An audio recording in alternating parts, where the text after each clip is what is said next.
Assalamualaikum warahmatullahi wabarakatuh.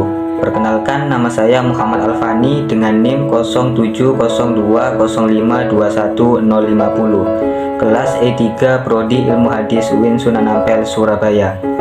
Pada kesempatan kali ini saya akan membahas tentang studi hukum Islam.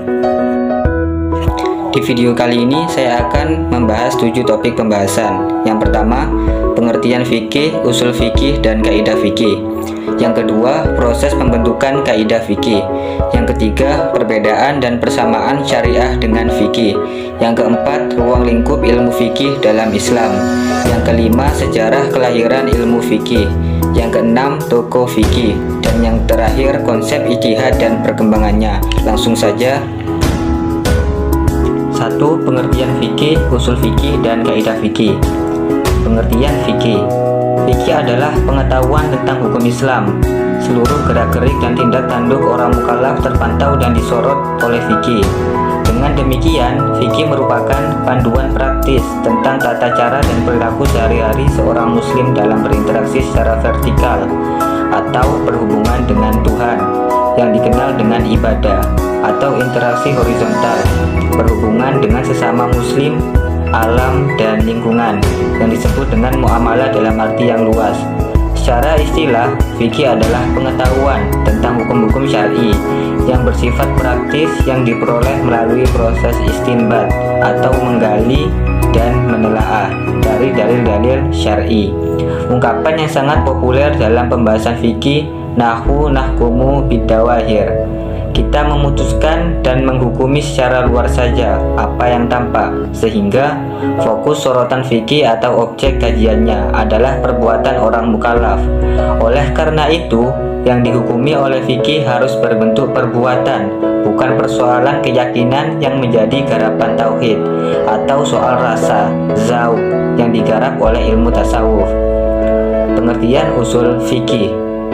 Usul fikih secara sederhana adalah cara atau metode yang dijadikan perantara untuk memproduksi sebuah hukum. Pengetahuan tentang metode dan tata cara memproduksi hukum-hukum syar'i melalui dalilnya, itu yang disebut dengan usul fikih. Misalnya, membasuh muka dalam wudhu merupakan kewajiban dan salah satu unsur yang harus ada atau rukun. Bagaimana metode dan cara menghasilkan hukum wajib membasuh muka dalam wudhu, itulah garapan usul fikih. Proses apa yang harus ditempuh oleh seseorang mujtahid melalui sumber-sumber hukum atau dalil-dalil syar'i sehingga menghasilkan hukum wajib. Pengertian kaidah fikih. Cara bahasa, kaidah berarti rumusan yang menjadi patokan dan asas. Kaidah fikih didefinisikan sebagai ketentuan umum atau dominan yang dapat diterapkan terhadap kasus-kasus yang menjadi cakupannya agar kasus tersebut dapat diketahui status hukumnya. Kaidah fikih menghimpun persoalan-persoalan fikih dalam satu naungan berupa rumus-rumus dan ketentuan umum. Contoh kaidah fikih yang berbunyi, keyakinan tidak bisa dikalahkan oleh keraguan. Kaidah ini mencakup setiap persoalan hukum yang terkait dengan keyakinan, bahwa keyakinan seorang tentang suatu perbuatan tertentu tidak dapat dikalahkan dengan munculnya keraguan. Perbedaan secara lebih detail antara usul fikih dan kaidah fikih antara lain sebagai berikut. 1. Usul fikih berisi kaidah-kaidah yang dijadikan sarana untuk menggali hukum syar'i dari sumber hukum Al-Quran dan hadis. Sedangkan kaidah fikih berfungsi sebagai pengikat dan penghubung antara kasus-kasus fikih yang serupa. Yang kedua, secara hierarkis, urutan kemunculannya adalah usul fikih sebelum fikih, sementara munculnya kaidah fikih setelah fikih. Yang ketiga, objek kajian usul fikih adalah dalil-dalil syar'i, sedangkan kaidah fikih sama dengan fikih, yakni perbuatan orang mukallaf. Yang keempat, usul fikih menggunakan pola pendekatan deduktif, sementara kaidah fikih muncul melalui pendekatan induktif. Proses pembentukan kaidah fikih. Proses pembentukan kaidah fikih adalah sebagai berikut. 1. Sumber hukum Islam, Al-Quran dan hadis. 2. Kemudian muncul usul fikih sebagai metodologi di dalam penarikan hukum atau istinbat al-ahkam. Dengan metodologi usul fikih yang menggunakan pola pikir deduktif menghasilkan fikih. Yang ketiga, fikih ini banyak materinya. Dalam materi fikih yang banyak itu kemudian oleh ulama-ulama yang di dalam ilmunya di bidang fikih diteliti persamaannya dengan menggunakan pola pikir induktif, kemudian dikelompokkan, dan tiap-tiap kelompok merupakan kumpulan dari masalah-masalah yang serupa, akhirnya disimpulkan menjadi kaidah-kaidah fikih. 4. Selanjutnya, kaidah-kaidah tadi dikritisi kembali dengan menggunakan banyak ayat dan banyak hadis, terutama untuk dinilai kesesuaiannya dengan substansi ayat-ayat Al-Quran dan hadis Nabi. 5. Apabila sudah dianggap sesuai dengan ayat Al-Quran dan banyak hadis Nabi, baru kaidah fikih tadi menjadi kaidah fikih yang mapan. 6. Apabila sudah menjadi kaidah yang mapan atau akurat, maka ulama-ulama fikih menggunakan kaidah tadi untuk menjawab tantangan perkembangan masyarakat, baik di bidang sosial, ekonomi, politik, dan budaya, akhirnya memunculkan fikih-fikih baru. 7. Oleh karena itu, tidaklah mengherankan apabila ulama memberi fatwa, terutama di dalam hal-hal baru yang praktis selalu menggunakan kaidah-kaidah fikih. Bahkan kekhalifahan Turki Utsmani di dalam majalah Al-Ahkam Al-Adliyah menggunakan 99 kaidah di dalam membuat undang-undang tentang akad-akad muamalah dengan 1851 pasal. Dan yang ke-8 seperti telah disinggung di muka. 3. Perbedaan dan persamaan syariah dengan fikih. Perbedaan dan persamaan syariah dengan fikih yaitu: pertama, objek kajian syariat sifatnya lebih umum karena mencakup akidah, perbuatan, dan akhlak manusia.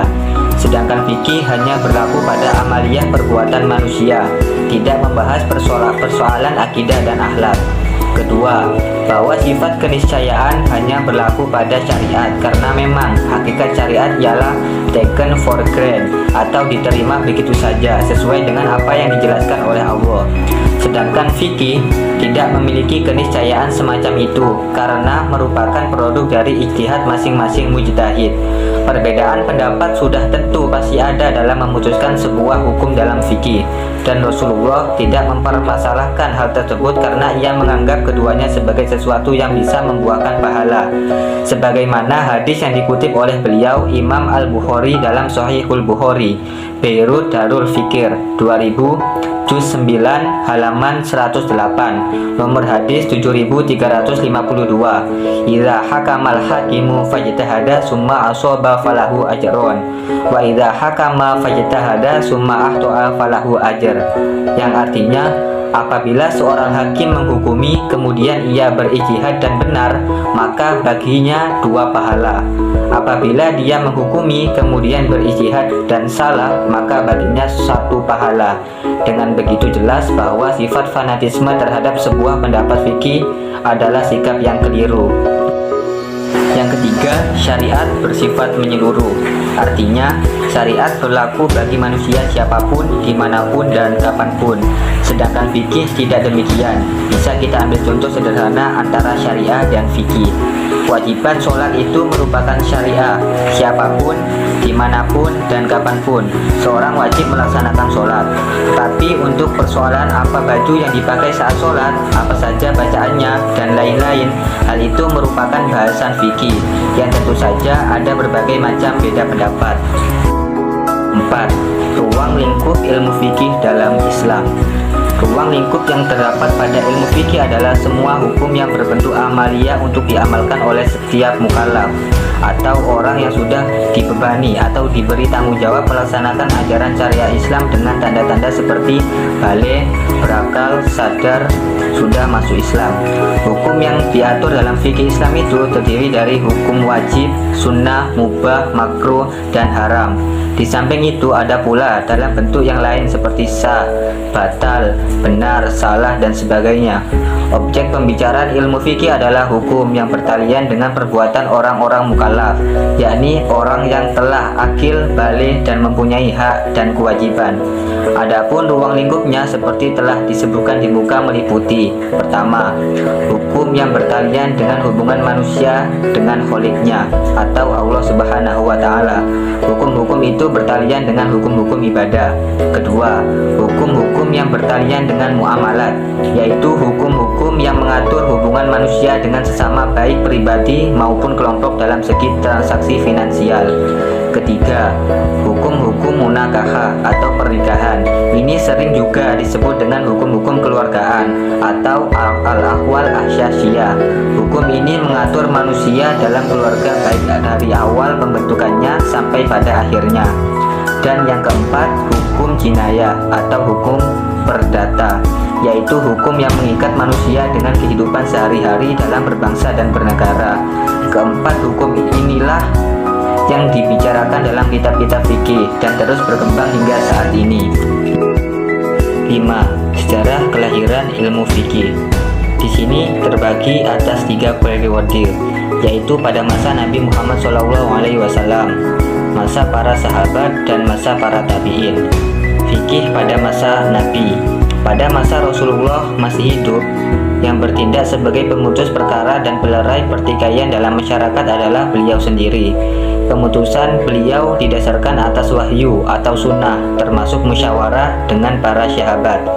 Cara tersebut dimungkinkan karena jumlah umat Islam pada masa itu masih sedikit dan belum tersebar luas, sehingga setiap persoalan dapat dengan mudah dikembalikan kepada Rasulullah. Ayat-ayat Al-Quran yang mengandung hukum tidak semua memberikan penjelasan yang mudah untuk dipahami dan dilaksanakan. Pada saat inilah Nabi memberikan penjelasan dengan ucapan, perbuatan, dan pengakuan yang kemudian disebut sebagai sunnah Nabi.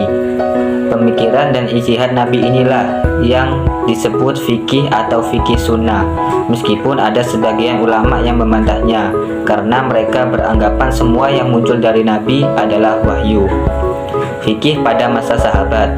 Pada masa sahabat ada 3 hal pokok yang berkembang waktu itu sehubungan dengan hukum, yaitu yang pertama, begitu banyak muncul kejadian baru yang membutuhkan jawaban hukum yang secara lahiriah tidak dapat dikemukakan jawabannya dalam Al-Quran dan Sunnah Nabi.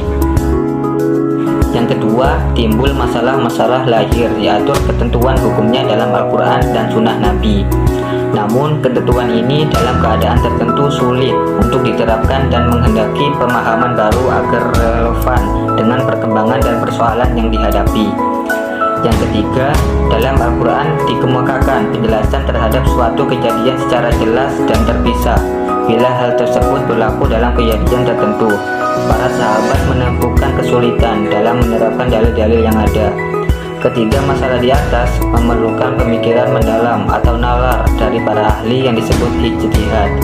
Dalam menghadapi hal tersebut, berkembanglah pemikiran para sahabat, namun tetap berlandaskan hukum dari Al-Quran dan As-Sunnah. Fikih pada masa tabi'in. Pada masa tabi'in serta para imam mujtahid, yaitu sekitar 2 abad Hijriyah yang kedua dan yang ketiga, negara Islam meluas dan banyak dari orang non-Arab yang memeluk agama Islam.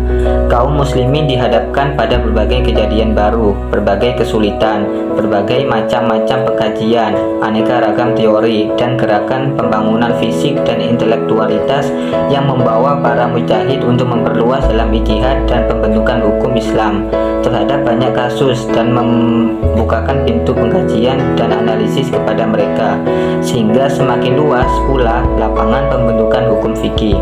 Dan ditetapkan pula sejumlah hukum untuk kasus-kasus yang fiktif. Kemudian sejumlah hukum ditambahkan kepada kedua hukum kompilasi hukum yang terdahulu. Maka himpunan hukum fikih pada periode ketiga ini terbentuk dari hukum Allah dan Rasulnya, fatwa para sahabat, putusan hukum mereka, fatwa mereka mujtahid, dan istinbat mereka. Sedangkan sumber hukum adalah Al-Quran, As-Sunnah, dan ijtihad para sahabat dan para imam mujtahid. 6. Tokoh fikih. Saat ini aliran dalam fikih yang berkembang disebut oleh mazhab yang didirikan oleh para cendekiawan muslim ternama. Keempat mazhab ini beserta cendekiawan muslim pendirinya adalah 1. Mazhab Hanafi, didirikan oleh Abu Hanifah An-Nu'man.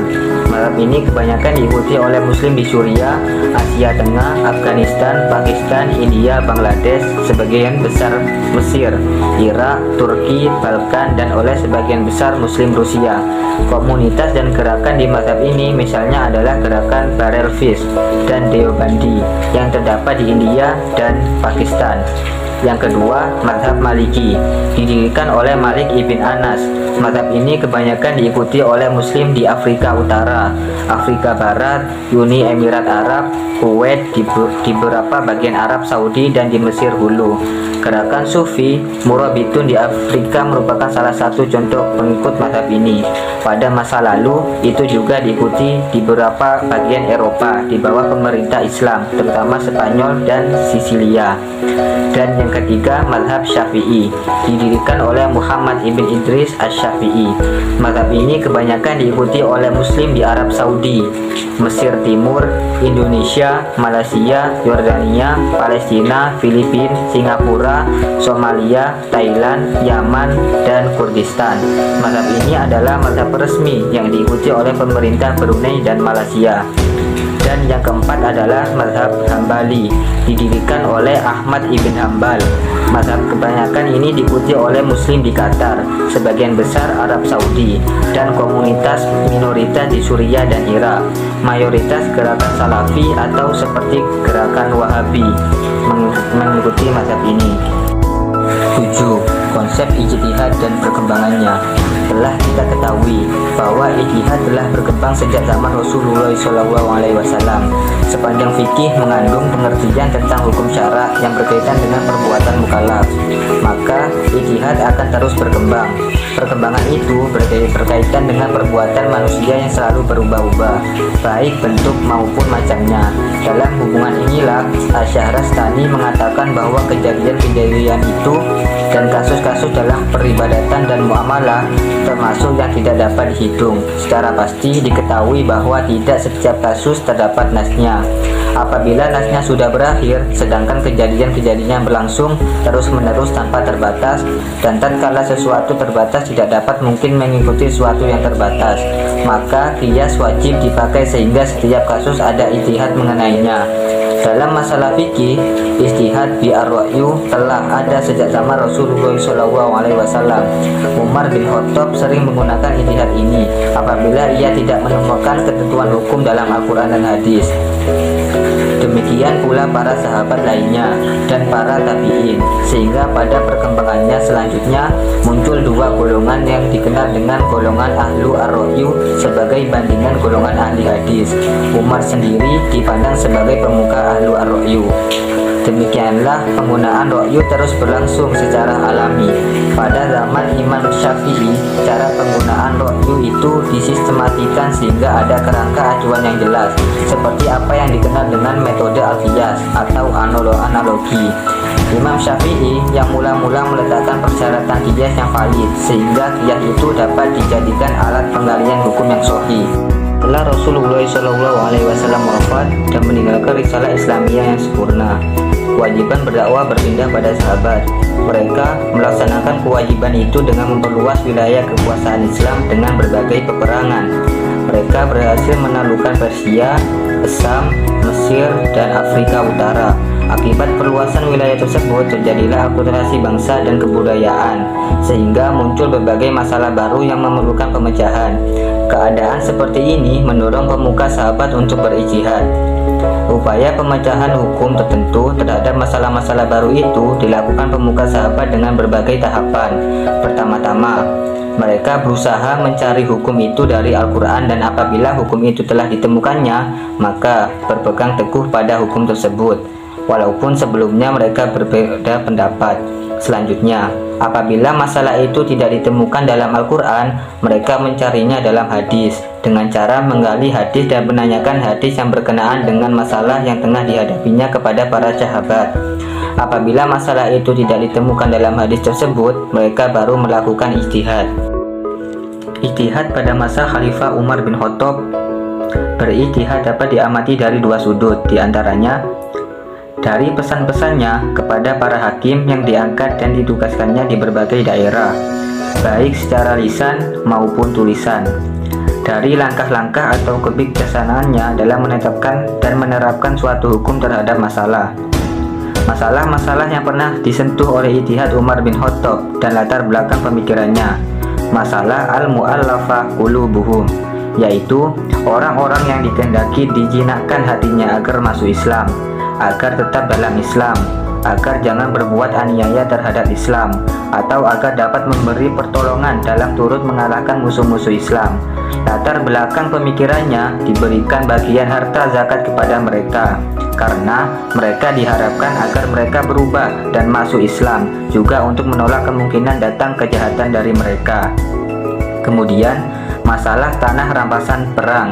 Latar belakang pemikirannya bahwa setelah tanah-tanah itu berada di tangan dan kekuasaan kaum muslimin, selanjutnya perlu pemeliharaan. Untuk itu perlu ditempatkan di tentara guna pengamanannya, yang tentunya juga perlu diberi tanah untuk tempat tinggal mereka, juga penghidupan mereka. Seandainya tanah itu telah dibagi, maka tujuan penelitian tersebut tidak tercapai.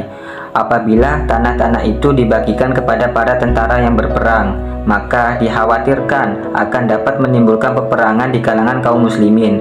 Juga apabila tanah-tanah itu dibagikan kepada para tentara yang berperang, maka dikhawatirkan akan dapat melemahkan kekuatan tentara Islam itu sendiri, karena hal itu dapat menstimulir untuk berperang dengan motivasi bukan karena Allah, melainkan karena ingin mendapat harta rampasan perang.